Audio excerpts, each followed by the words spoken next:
4 साल के बाद हर साल हम 75,000 फौजियों को बाहर कर दें। युवा जो है वो बिना किसी काम के रहेगा। MM नरवणे ने उन्होंने अभी एक नई किताब लिखी, उसमें उन्होंने बताया कि ये योजना तीनों चीफ को भी मंजूर नहीं थी।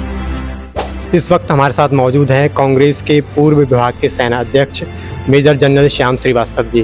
वो अग्निपथ योजना को लेकर सवाल उठा रहे हैं। देखिए, अभी हमारे यहाँ 22 जून 2022 में अग्निपथ योजना लाई गई। अभी ये जो योजना है इसके अंदर कहा गया है कि 4 साल के बाद में जो अभी भर्ती की जा रही है उसमें से 75% अग्निवीरों को रिटायर कर दिया जाएगा या बाहर भेज दिया जाएगा और सिर्फ 25% को साथ रखा जाएगा, रिटेन किया जाएगा। अब इससे क्या होगा? मतलब ऐसा कर लेने से हम क्यों इसका विरोध कर रहे हैं?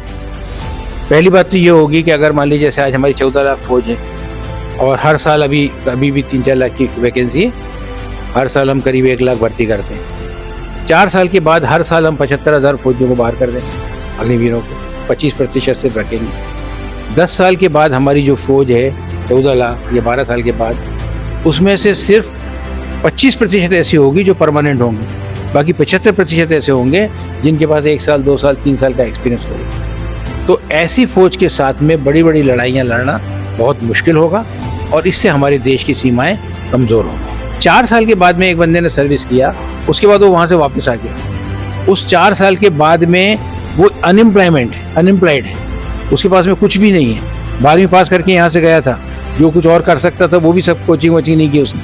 अब उसे जॉब कैसे मिलेगा? नंबर 1। नंबर 2, इतनी सारी जो हमारी अभी हमारे पास में अनएम्प्लॉयमेंट चल रहा है, उसके बाद उसको जॉब कैसे मिलेगा?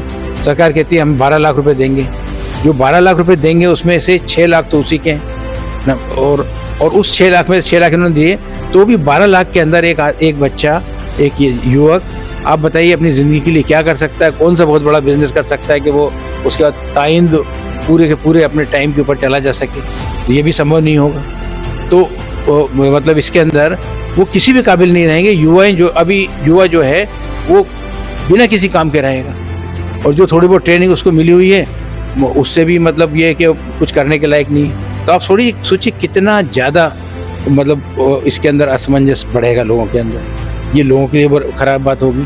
फौज आपकी ठीक नहीं हो रही है, अनएम्प्लॉयमेंट बढ़ेगा, देश के लिए ठीक नहीं है। तीसरी बात यहाँ पर ये उन युवाओं के लिए ठीक नहीं है। तो फिर इस स्कीम को क्यों रखना? जो स्कीम हमारे देश की सशस्त्र सेनाओं को कमज़ोर कर सके उसे हमें इमीडिएटली वापस लेना चाहिए। हम चाहते हैं कि उसको वापस लें और जो अग्निवीरों को आपने भर्ती कर लिया है उनको आप परमानेंट कर दीजिए और जैसे पहले होते थे उनको 17 साल तक काम करने दीजिए। नहीं, अगर इसी योजना में कोई सजेशन देना चाहें तो आप सरकार देखिए, 4 साल बाद अब जब वापस भेजेंगे तो कोई सजेशन नहीं। 4 साल वाला ये तो हटाना ही पड़ेगा, उनको परमानेंट करना पड़ेगा, नहीं तो ये किसी के लिए भी ठीक नहीं। तो अभी एक साल से ज़्यादा का समय हो गया है, तो अब हाँ, अभी 4 साल का अभी है, थोड़ा समय है। नहीं तो अभी सवाल उठाने का, देखिए जब इन्होंने रखा था इसको, और अभी एक और भी बात हुई है, जो हमारे उस समय जनरल थे, जनरल MM नरवणे, उन्होंने अभी एक नई किताब लिखी 4 स्टार डेस्टिनी। उसमें उन्होंने बताया कि ये योजना तीनों चीफ को भी मंजूर नहीं थी। जब ये योजना आई तो वो भी शॉक्ड हो गए थे, लेकिन क्योंकि आर्म फोर्सेस के अंदर उस समय कुछ कह नहीं सकते तो किसी ने कुछ कहा नहीं।